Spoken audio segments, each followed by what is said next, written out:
Gereja Tuhan, saya sangat bersyukur kita bisa memasuki tema relasional di mana kita mengembangkan hubungan yang menolong orang bertemu dengan Yesus, bertumbuh dalam persekutuan yang didasari dengan kasih, dan kita juga harus tulus membagikan kehidupan dan menunjukkan kasih yang sejati. Gereja menjadi tempat di mana orang bisa terbuka, jujur, dan memiliki hubungan yang didasari oleh kasih.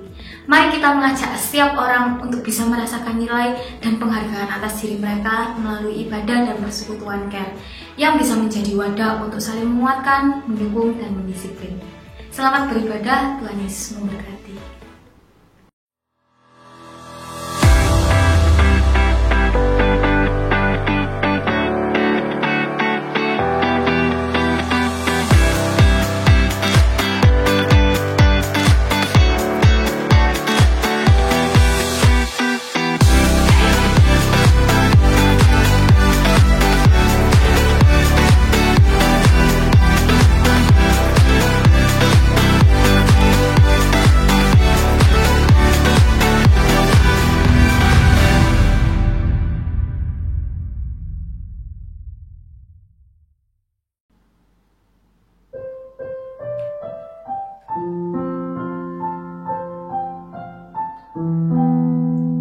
Sungguh besar setiamu Tuhan.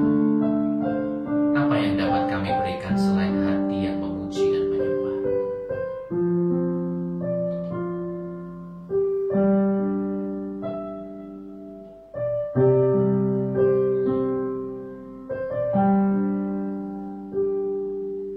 Kau Allah yang setia, Bapa yang mulia, kasih-Mu besar Tuhan. Kau pulihkan hidupku, Kaulah harapanku, hidupku dalam-Mu. Terima kasih Tuhan, Kau selamatkan hidupku. Dengan apa akan ku balas segala kebaikan-Mu? Segenap hatiku menyembah-Mu Yesus, ku bersyukur padamu. Dengan apa akan ku balas segala kebaikan-Mu? Segenap hatiku menyembah-Mu Yesus, ku bersyukur padamu selamanya.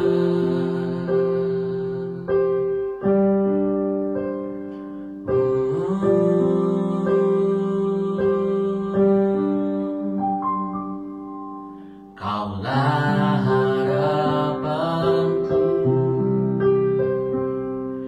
hidupku dalam-Mu. Terima kasih Tuhan, Kau selamatkan hidupku.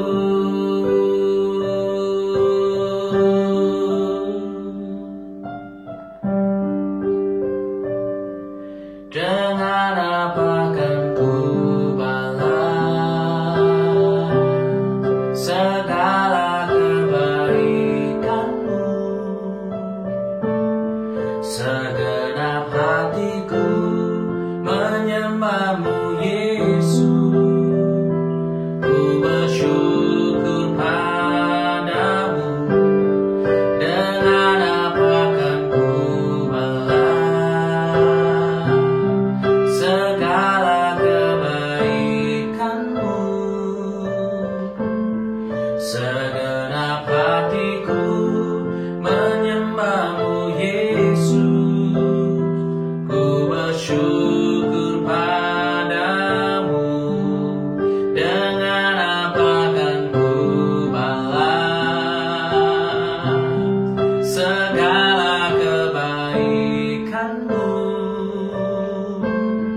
Segenap hatiku menyembah-Mu Yesus, ku bersyukur padamu. Dengan apa akan ku balas segala kebaikan-Mu? Segenap hatiku menyembah-Mu Yesus, ku bersyukur padamu selamanya. Selamanya, selamanya.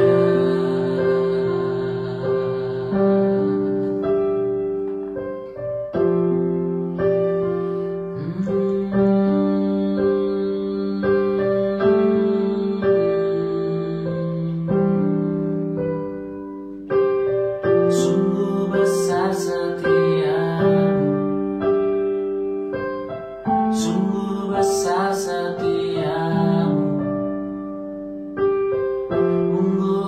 besar setiamu dalamku.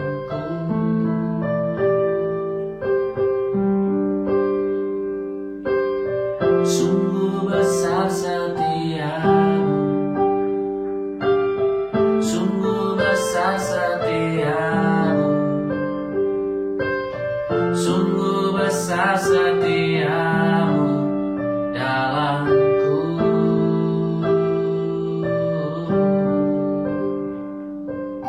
Sungguh besar setiamu, sungguh besar setiamu,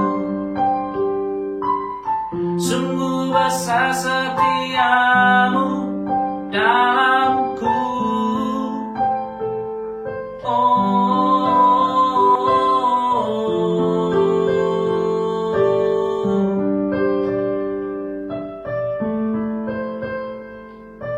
Terlalu besar kasih-Mu, terlampau indah cinta-Mu,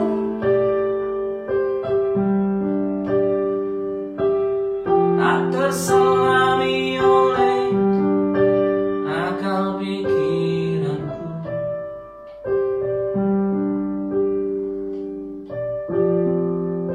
Allah yang kasih, Allah yang kasih, lembut hati-Mu menjamah hidupku.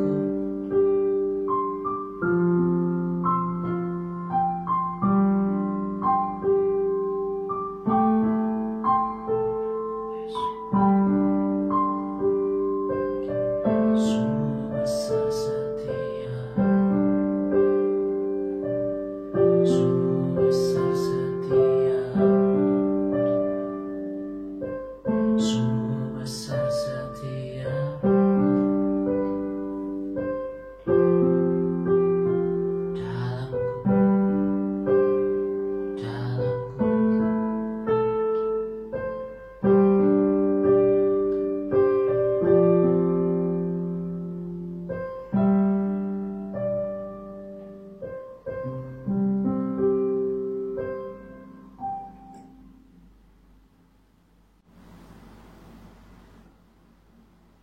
Di tengah kemajemukan kehidupan berbangsa, banyak orang mencoba merepresentasikan kelompok atau komunitasnya dengan atribut-atribut yang mereka gunakan. Mereka berharap jikalau mereka menggunakan atribut tertentu, mereka gampang dikenal oleh orang-orang yang melihat mereka. Contohnya saja, sekolah menggunakan seragam mereka untuk mengenalkan diri mereka. Partai-partai tertentu menggunakan warna ataupun logo-logo tertentu untuk mengenalkan diri mereka. Dengan kata lain, atribut-atribut yang mereka gunakan itu memudahkan orang untuk mengenali siapa mereka dan dari kelompok manakah mereka. Lalu bagaimana dengan orang percaya? Apakah orang percaya seperti saudara dan saya perlu menggunakan atribut-atribut tertentu sehingga orang di kanan kiri kita tahu bahwa kita adalah orang percaya, kita adalah orang Kristen? Well, sebenarnya sampai hari ini kita sudah menemukan fenomena tersebut. Contohnya, jikalau kita melihat orang dengan kalung salib, kita langsung identik berpikir, oh, ini orang Kristen. Atau mereka menggunakan kaos-kaos di mana bertuliskan ayat firman Tuhan di sana, kita bisa langsung mengasumsikan bahwa mereka adalah orang Kristen. Tapi saudara dan saya juga tahu persis bahwa atribut yang digunakan oleh orang percaya itu tidak menjadi sebuah syarat mutlak bahwa kita bisa menganggap mereka sebagai pengikut Kristus yang sungguh-sungguh. Kita tahu asal kata orang Kristen atau Kristen adalah pengikut Kristus. Jadi kalau kita menyandang status tersebut, seharusnya hidup kita mengikuti teladan Kristus. Dan sekali lagi, atribut tersebut tidak bisa menjadi ukuran bahwa orang yang menggunakan atribut tersebut adalah pasti orang Kristen. Melalui Yohanes pasal 13 ayat yang ke-34 sampai ke-35, Tuhan Yesus ingin saudara dan saya tahu atribut utama yang seharusnya menjadi identitas kita sebagai orang percaya, sehingga saudara dan saya dikenal dunia sebagai pengikut Kristus. Dan ternyata Bapak Ibu Saudara, apa yang Tuhan kehendaki dari saudara dan saya bukanlah atribut-atribut seperti kebanyakan orang hari ini percaya. Bukan seperti kebanyakan orang hari ini pahami, yaitu menggunakan kalung salib misalnya, atau menggunakan kaos-kaos bertuliskan ayat Alkitab misalnya, atau menggunakan wangi-wangian tertentu sehingga orang bisa mengenali kita sebagai orang percaya atau pengikut Kristus. Karena itu mari kita baca sama-sama.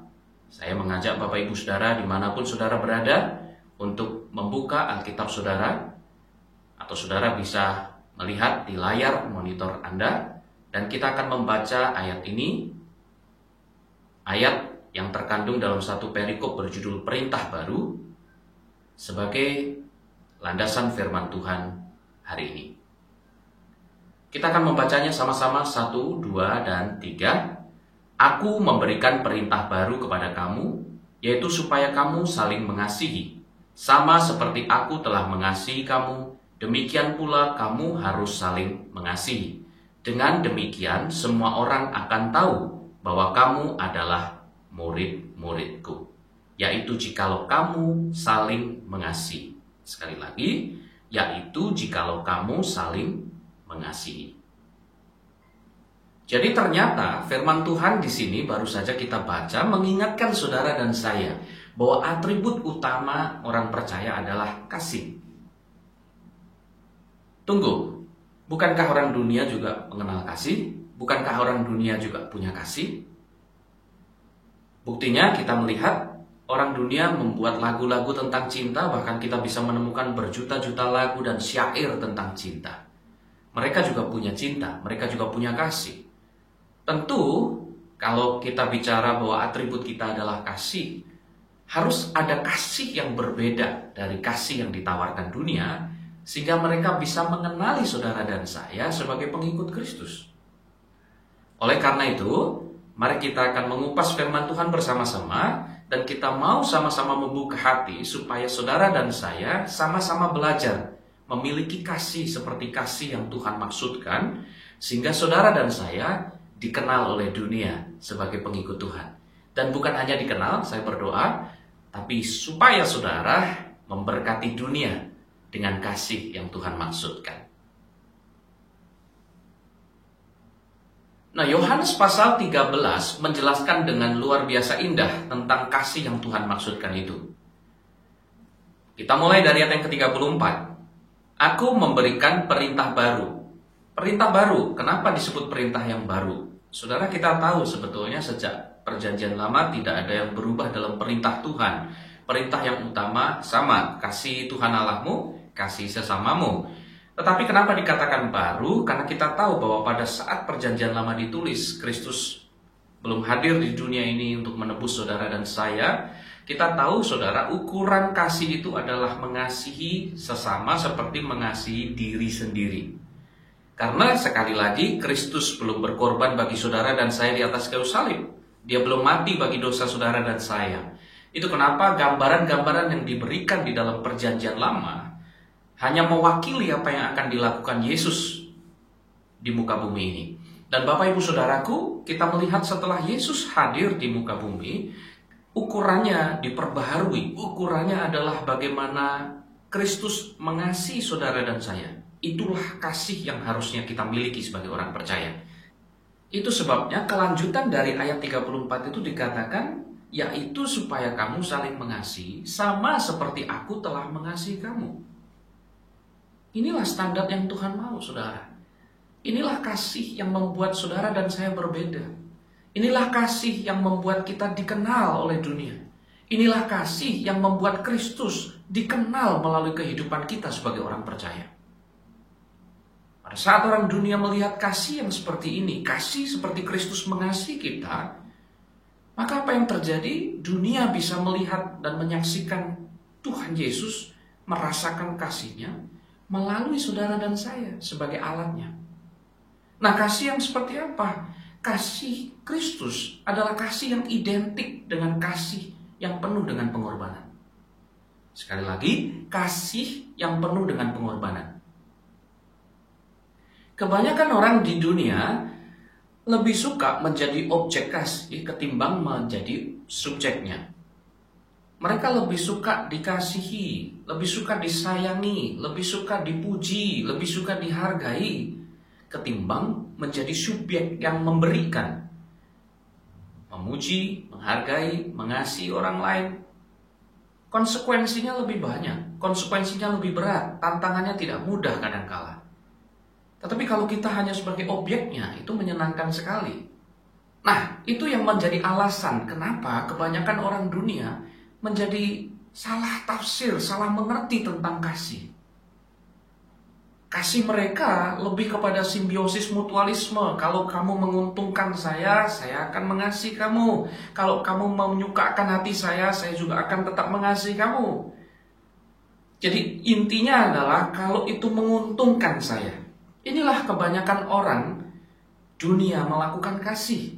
Alasannya adalah kalau itu menguntungkan saya. Kalau kamu membawa keuntungan buat hidup saya mengasihi kamu. Kalau enggak, tunggu dulu. Kalau enggak, no way. Kalau enggak, lupakan saja. Itu kenapa saudara Tuhan mau merubah itu. Tuhan mau saudara dikenal dengan kasih yang berbeda. Maka maknai ini dengan dalam saudara. Jangan hanya sekedar melihat kata-kata secara tersurat saja bahwa wah kasih pengorbanan. Saya tahu namanya kasih itu penuh dengan pengorbanan. Oh saudara, mengatakannya kadang-kala lebih mudah daripada menjalaninya, bukan? Kalau kita hanya seperti orang dunia, maka kita tidak akan menjadi berbeda, maka kita tidak akan membawa dampak apapun kepada dunia ini, karena kasih yang kita punya adalah sama dengan kebanyakan orang. Lukas pasal 6 ayat 32 berkata, "Jikalau kamu mengasihi orang yang mengasihi kamu, apakah jasamu? Karena orang-orang berdosa pun mengasihi juga orang-orang yang mengasihi mereka." Sudah lihat Tuhan menyatakan bahwa kalau kita mengasihi hanya karena menguntungkan, mengasihi karena mereka mengasihi, apa jasa kita? Apa yang lebih? Apa yang hebat? Apa yang keren dari kasih yang seperti itu? Orang banyak lakukan yang sama. Saudara, Tuhan mau saudara lakukan hal yang berbeda. Kasih yang penuh dengan pengorbanan itu bicara tentang pada saat kita mungkin masih dirugikan, kita tetap mengasihi. Pada saat kita tidak diuntungkan posisinya, kita tetap mengasihi. Pada saat kita dalam posisi yang bahkan sudah lama menerima ketidakadilan, kita tetap mengasihi. Susah dong Pak, susah. Gak mudah. Saudara. Makanya ada banyak orang itu yang selalu berkata sama saya, sampai kapan Pak? Selama ini saya terus loh yang berkorban. Selama ini saya terus loh yang mengalah. Well, inilah panggilan saudara dan saya untuk punya kasih yang berbeda, adalah kasih yang berkorban. Jadi kalau Bapak Ibu Saudara hari ini merasa mengalah terus, berkorban terus, percayalah Tuhan sedang pakai hidup saudara untuk orang tersebut yang menjengkelkan itu, yang menyakiti Anda itu, yang berbuat tidak adil kepada Anda itu, ya, orang-orang di kanan kiri yang mungkin sedang melukai Anda itu, Tuhan sedang memakai saudara untuk menjamah kehidupan mereka melalui hidupmu. Maka miliki kasih yang berbeda ini. Kasih seperti yang Kristus lakukan buat kita. Roma 5 ayat 8 berkata, akan tetapi Allah menunjukkan kasih-Nya kepada kita oleh karena Kristus telah mati untuk kita ketika kita masih berdosa. Saudara lihat sekali lagi bagaimana Kristus punya standar kasih, bahwa Kristus mati pada saat saudara dan saya masih berdosa. Tuhan tidak mati buat saudara dan saya pada waktu kita sudah bertobat. Tuhan tidak mati buat saudara dan saya pada waktu kita sudah mengembalikan seluruh hati kita total kepada Dia. Enggak. Tuhan mati buat saudara dan saya pada saat kita masih mengecewakan, melukai, meninggalkan Dia. Bahkan kita melihat dari peristiwa kematian Yesus di kayu salib, berapa murid yang meninggalkan Dia, mengkhianati Dia. Tapi Dia tetap melakukannya buat saudara dan saya. Inilah yang Tuhan kehendaki. Inilah yang membuat keluarga-keluarga Kristen menjadi berbeda. Kalau di luar sana kita menemukan kawin cerai, sedikit-sedikit cerai, dan selalu mereka katakan sudah gak cocok lagi, sudah gak bisa disatukan lagi. Di antara mereka mulai berkata satu dengan yang lain, saling tuding, saya ngalah terus Pak, saya berkorban terus Pak, sampai kapan? Sekali lagi saya mau kuatkan Bapak Ibu Saudara, kalau saudara dalam posisi berkorban, haleluya, Bapak Ibu Saudara sedang dipakai Tuhan untuk dikenal dunia, untuk mengenalkan Kristus melalui kehidupan saudara dan saya, sehingga dunia melihat, ini toh Kristus, ini toh Tuhan yang disembah orang percaya.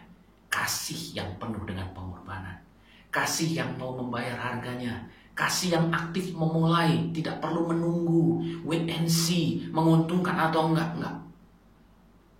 Menguntungkan atau tidak menguntungkan, saya tetap mengasihi. Tidak berhenti pada kasih yang penuh dengan pengorbanan, tetapi Tuhan juga menunjukkan esensi yang kedua, yaitu kasih yang dapat dilihat dan dirasakan. Kasih yang dapat dilihat dan dirasakan. Ayat 35 dilanjutkan di sana, dengan demikian semua orang akan tahu. Semua orang akan tahu.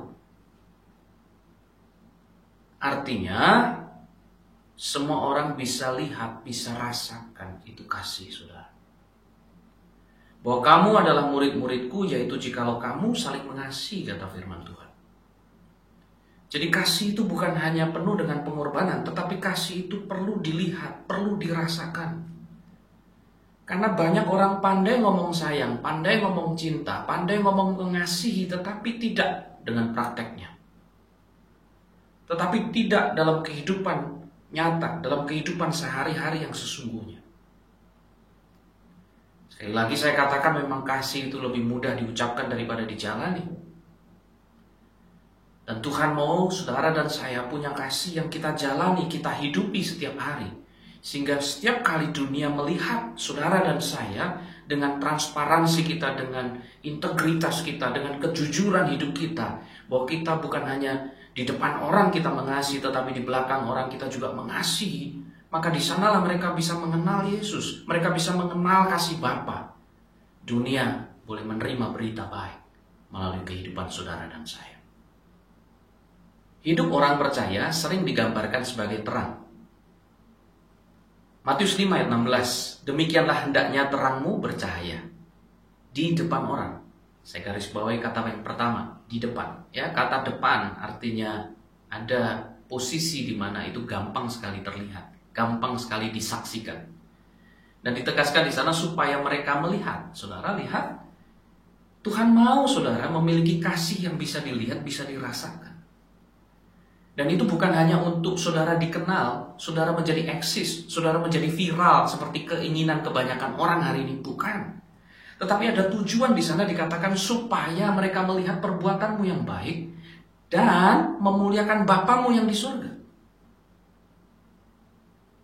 Jadi kalau saya boleh konklusikan di sini, saudara, bagaimana dunia melihat kasih Bapa? Bagaimana dunia merasakan kasih Bapa? Bagaimana dunia pada akhirnya menerima kabar baik, berita baik, Injil itu, dan kemudian memuliakan Bapa di surga? Jawabannya sederhana. Melalui perbuatan baik, melalui kasih yang saudara miliki, yang mereka bisa lihat dan rasakan, yang mereka bisa alami. Inilah yang Tuhan maksudkan tentang fungsi terang sebagai orang percaya, di mana dunia yang digambarkan sebagai tempat yang gelap, di mana orang tidak menemukan keselamatan, di mana orang mengalami jalan buntu dengan kehidupan mereka, di mana orang percaya hadir, di sanalah terang memberikan jalan, di sanalah kita memberi jawaban. Nah, Bapak Ibu Saudara, kita akan melakukan sebuah percobaan yang sederhana supaya saudara bisa ngerti, saudara bisa memahami bahwa betapa pentingnya menjadi orang percaya yang memiliki kasih yang dapat dilihat dan dirasakan oleh orang banyak. Apakah Bapak Ibu Saudara bisa melihat saya? Tentu agak sulit melihatnya karena samar-samar, karena gelap. Oke, kita akan coba lakukan sesuatu yang sederhana di sini supaya kita melihat bahwa ternyata terang itu kelihatan. Saya akan coba nyalakan sedikit terang. Saudara bisa lihat kira-kira terangnya berasal dari mana? Dari sisi kanan saya. Kelihatan sekali ya. Kalau saya pindah ke sebelah sini, saudara bisa lihat terangnya di sisi mana? Di sebelah kiri saya. Bapak Ibu Saudara bisa menangkap apa yang sedang saya sampaikan melalui percobaan sederhana tadi? Sekecil apapun cahaya di tengah kegelapan, itu pasti kelihatan. Saudara dan saya dipanggil untuk menjadi terang. Artinya Tuhan mau saudara menjadi kelihatan, dikenal, supaya mereka, dunia yang gelap ini, bisa mengenal Tuhan lewat hidup kita. Saya berdoa supaya kita menjadi orang-orang yang memutuskan untuk mengasihi dengan kasih yang bisa dilihat dan dirasakan oleh banyak orang. Tidak seperti kebanyakan orang percaya juga yang rajin ke gereja, rajin pelayanan. Tapi sayangnya, orang-orang di sekeliling mereka, bahkan terdekat dengan mereka, tidak merasakan, tidak bisa melihat kasih itu lewat kehidupan mereka. Bapak Ibu Saudara pasti mengenal Mahatma Gandhi. Gandhi memperjuangkan kemerdekaan bangsa India dari penjajah Inggris. Filosofi yang dianut oleh Mahatma Gandhi seperti ahimsa atau anti kekerasan dan lain-lain itu sangat dipengaruhi oleh Bhagavad Gita, syair atau nasihat-nasihat dalam kisah Mahabharata, dan Injil. Karena Gandhi membaca Perjanjian Lama dan Perjanjian Baru, dan salah satu bagian yang paling berkesan bagi dia adalah khotbah Yesus di atas bukit. Tapi tahukah saudara, setelah sekolah hukum di Inggris, Mahatma Gandhi kembali ke India tahun 1891 dan menjadi seorang advokat. Pada tahun 1893, untuk menyelesaikan satu perkara lama dari perkumpulan dagang bangsa India, Gandhi pergi ke Transvaal, Afrika Selatan. Di pintu-pintu gereja di Transvaal, tertulis terlarang untuk bangsa Asia dan Hottentot. Hottentot adalah salah satu suku di Afrika. Gandhi merasa biasa saja karena dia dari kasta tertinggi di India yang biasanya diperlakukan sederajat dengan bangsa Inggris. Namun ternyata tidak demikian di Afrika Selatan. Pada satu hari Minggu, dia mau mengikuti sebuah kebaktian di gereja. Seorang penerima tamu menghalanginya dan dia berkata, "Mau kemana kamu orang kafir?" Keras sekali. Sangat tidak nyaman perkataan itu. Gandhi pun menjawab, "Saya ingin ikut ibadah di sini." Saudara tahu penatua gereja itu membentak dia. Tidak ada ruang untuk orang kafir di gereja ini. Wow. Bapak Ibu Saudara, di kemudian hari seorang misionaris bernama A. Stanley Jones bertanya kepada Mahatma Gandhi, "Sekalipun Anda sering mengutip kata-kata Yesus Kristus, mengapa Anda terlihat begitu keras menolak pengikutnya?" Dan Gandhi menjawab dengan lantang, "Saya tidak pernah menolak Kristus. Saya mencintai Kristus dan ajarannya, tetapi saya tidak suka, saya benci dengan orang Kristen. Saya tidak suka dengan pengikutnya. Bahkan di kemudian hari, pada satu misionaris yang lain, Gandhi pernah berkata, Injil itu lebih kuat kuasanya saat dijalankan atau dipraktekkan ketimbang dikhotbahkan. Wow, bukan? Sebuah teguran yang keras bagi kita yang suka berkata-kata, suka pelayanan, suka khotbah, tetapi tidak suka mempraktekkan apa yang kita khotbahkan, tidak suka mempraktekkan kasih seperti yang Tuhan mau. Mao Zedong, Presiden pertama Republik Rakyat Tiongkok. Pada tahun 49, pasukannya merebut kemenangan dan Partai Komunis Tiongkok menguasai mutlak seluruh daratan Tiongkok. Dan tahun 49, Mao memproklamirkan Republik Rakyat Tiongkok, atau lebih kita kenal hari ini sebagai RRT atau RRC. Namun di balik semua perjalanan hidup Mao, masa kecilnya penuh dengan tekanan batin, terutama dari ayahnya yang seorang penuntut, ditambah lagi perlakuan rasis dari seorang pastor yang sangat membekas di hatinya. Saat Mao kecil, dia bersekolah di sekolah yang didirikan oleh para misionaris dari Eropa. Dan satu kali, karena satu hal, pastor itu menyebut Mao sebagai anjing kuning. Kata-kata hinaan yang membekas sekali di hatinya. Pengalaman masa kecilnya yang menyakitkan ini mempengaruhi ideologinya sampai seumur hidupnya. Komunis dan anti Tuhan. Dan yang terakhir mungkin saya boleh menyebutkan, tidak jauh-jauh dari kita, bangsa Indonesia pasti ingat betul peristiwa penjajahan Belanda. Setelah proklamasi kemerdekaan Indonesia 17 Agustus 1945, Belanda masih ingin kembali menguasai Indonesia. Dan sampai serah terima kedaulatan tanggal 27 Desember 49, Belanda melakukan 2 kali agresi militer. Tanggal 21 Juli 47 dan 19 Desember 48. Almarhum Dr. J. Leimena, yang kita kenal hari ini sebagai pahlawan nasional Indonesia, beliau adalah salah satu pendiri Partai Kristen Indonesia dan di era terakhir Presiden Soekarno sempat menjabat sebagai Wakil Perdana Menteri kedua, memberi tanggapan yang dimuat dalam terbitan brosur pada tahun 49 berjudul Perselisihan Indonesia Belanda.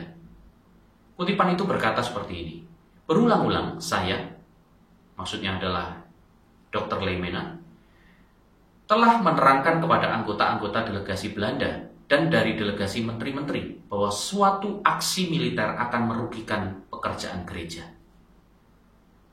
Bagaimanakah kita dapat mengharap bahwa orang akan menerima ajaran-ajaran Injil dari orang-orang yang termasuk sebagai satu bangsa yang menyebabkan kesengsaraan, kesedihan, dan teror dengan tindakan keras? Itu kenapa sampai hari ini kita merasakan dampak dan akibatnya. Karena berita Injil dibawa oleh mereka yang tidak mencerminkan perbuatan baik, mencerminkan kasih di dalam keseharian mereka. Bapak Ibu Saudara yang saya kasih, saya berharap kisah-kisah yang baru saja kita dengar menyadarkan kita betapa pentingnya sebagai orang percaya menyatakan kehidupan yang penuh kasih, sehingga kehidupan kita membawa dampak yang baik kepada orang lain. Apa yang saya ceritakan baru 1-2 tokoh atau peristiwa yang terjadi di dunia ini. Padahal kalau kita mau jujur mengakui, ada banyak kehidupan orang percaya yang menjadi batu sandungan di luar sana dan menghasilkan kehidupan dampak yang tidak baik kepada orang di kanan kirinya. Ada banyak orang memutuskan bunuh diri karena kecewa dengan orang percaya. Ada banyak orang memutuskan untuk menyerah karena perlakuan dari orang percaya. Ada banyak orang tidak mau kenal Tuhan lagi karena kehidupan orang percaya yang tidak menjadi contoh yang baik. Bapak Ibu Saudara, saya berdoa dimanapun saudara mendengar berita ini, mari kita mengambil komitmen untuk menjadi orang-orang percaya yang menyatakan kasih yang penuh dengan pengorbanan. Mulailah dengan hal-hal kecil dengan keluarga kita. Jadilah bagian keluarga, baik itu sebagai seorang ayah, ibu, anak, atau siapapun saudara, menantu, mertua. Jadilah orang yang menyatakan kasih yang berkorban. Saudara tidak perlu tunggu-tunggu kapan saya dikasih, kapan saya dihargai. Tapi mulailah belajar menghargai, mulailah belajar menghormati, mulailah belajar menyayangi, sekalipun hari ini posisi Anda tidak diuntungkan. Mungkin pasangan Anda tidak mengerti, mungkin bahkan pasangan Anda melakukan KDRT, melakukan kekerasan kepada Anda. Tetapi jadilah agen-agen Tuhan yang menyatakan kasih meskipun itu penuh dengan pengorbanan. Karena di sanalah pasangan Anda, anak-anak Anda, orang tua Anda, menantu mertua Anda akan melihat kasih Kristus, akan dijamah oleh kasih Kristus yang tercermin lewat kehidupan Bapak Ibu Saudara. Kalau saudara seorang majikan, jadilah majikan yang penuh kasih. Saya selalu membiasakan, memperlakukan orang-orang yang bekerja kepada saya seperti keluarga saya sendiri. Sekalipun mungkin secara posisi dia, saya bisa berlaku seenak saya. Tetapi tidak. Saya selalu mengucapkan kata-kata sopan, bahkan saya mengajarkan kepada anak-anak saya. Kalau makan jangan lupa bilang sama Mbak, Mbak makan ya. Mbak, terima kasih ya. Hal-hal kecil yang kita lakukan semacam ini akan menunjukkan kasih yang dampaknya akan sangat luar biasa kepada mereka. Atau saudara sebagai pegawai, tunjukkanlah kasih kepada orang-orang di kantor Anda, di pabrik tempat Anda bekerja, atau dimanapun saudara bekerja. Nggak pilih-pilih, nggak hanya bergaul dengan orang yang Anda sukai, tetapi bahkan Anda bisa mengasihi orang yang sering memusuhi Anda, sering melukai Anda. Dan di sanalah saya percaya dunia yang gelap ini akan melihat terang. Dunia yang gelap ini akan mengenal kasih Bapa melalui hidup saudara dan saya. Tuhan memberkati. Terus berjuang di dalam kasih Tuhan, kasih yang penuh dengan pengorbanan, kasih yang dapat dilihat dan dirasakan. Dan saya sangat percaya hidup kita akan jadi dampak yang luar biasa. Amin. Mari kita mengambil waktu berdoa. Bapa kami yang kami sembah di dalam nama Tuhan Yesus. Engkau Bapa yang penuh kasih. Engkaulah kasih itu. Dan kami mau mengenal kasih yang dari Bapa. Kasih yang penuh dengan pengorbanan. Kasih yang dapat dilihat dan dirasakan. Kami percaya Tuhan apa yang Kau contohkan dan Kau teladankan dan Kau sampaikan melalui kebenaran firman-Mu pada siang hari ini. Bukan hanya menjadi teori belaka, tetapi menjadi komitmen setiap kami untuk hidup dengan kasih Tuhan itu. Kami berdoa dimanapun kami berada hari ini. Jikalau ada di antara kami yang sedang terluka, Tuhan Kau menjamah mereka. Engkau pulihkan hati mereka dari luka-luka mereka. Karena sesungguhnya kasih Bapa, kasih yang penuh pengorbanan dan kami bisa rasakan dan kami bisa lihat itu. Kami boleh alami hari ini lewat penebusan Kristus. Saudaraku, jikalau engkau mau menerima Tuhan sebagai Tuhan dan Juru Selamat pribadimu, katakan Tuhan ini aku. Tuhan ini aku, jadilah Tuhan, jadilah Juru Selamat dalam hidupku. Dan aku mau mengalami kasih-Mu. Oh, di dalam nama Tuhan Yesus, terimalah Tuhan Yesus sebagai Tuhan dan Juru Selamat dalam hidupmu. Dan alami kasih-Nya yang begitu besar dalam hidupmu. Dan kami juga mau mengambil komitmen pada hari ini. Jikalau ada di antara kami yang selama ini menyadari, hidup kami jauh dari kasih, hidup kami tidak menerapkan kasih, biarlah kami bertobat. Biarlah kami memiliki sebuah kehidupan yang berubah total. Kami mulai menghargai orang-orang di kanan kiri kami. Terutama mereka-mereka yang mungkin kami anggap sepele, yang kami anggap remeh selama ini. Tuhan, kami mau belajar mengasihi dengan kasih yang nyata. Di dalam nama Tuhan Yesus inilah komitmen setiap kami. Di dalam nama Tuhan Yesus, biarlah kami melakukan apa yang menjadi kebenaran-Mu. Dan biarlah kasih itu mengalir melalui kehidupan kami. Dan dunia boleh mengenal Engkau melalui kehidupan kami. Orang-orang percaya. Di dalam nama Yesus Kristus Tuhan kami berdoa. Amin, amin, amin, amin.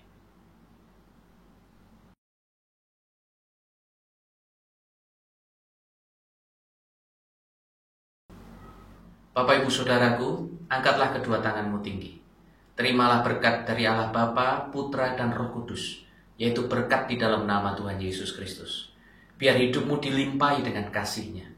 Kasih yang kekal itu, kasih yang tiada duanya, kasih yang memulihkan, kasih yang menyembuhkan, kasih yang nyata, sehingga dunia yang gelap ini melihat terangnya yang ajaib.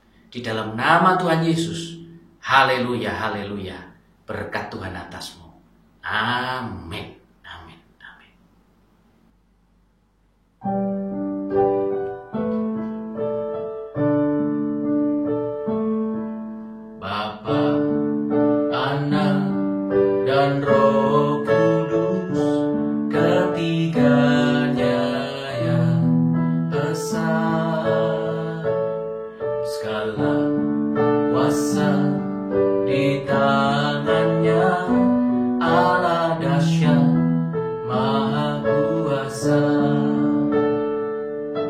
Dahsyat, dahsyat, sungguh besar kasih-Nya, segala kuasa di tangan-Nya. Bapa